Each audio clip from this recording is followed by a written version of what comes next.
In this video, we will talk about how to fix operation did not complete successfully because the file contains a virus or potentially unwanted.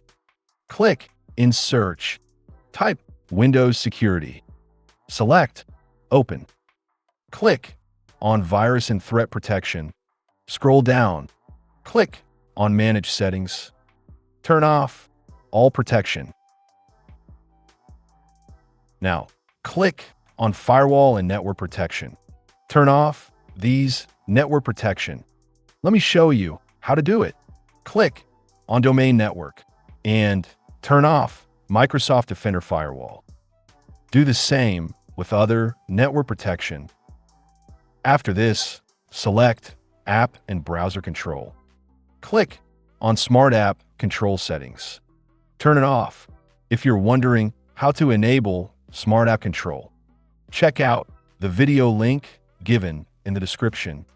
After performing these steps, open the app. Hopefully, this will fix your issue. See you in the next video.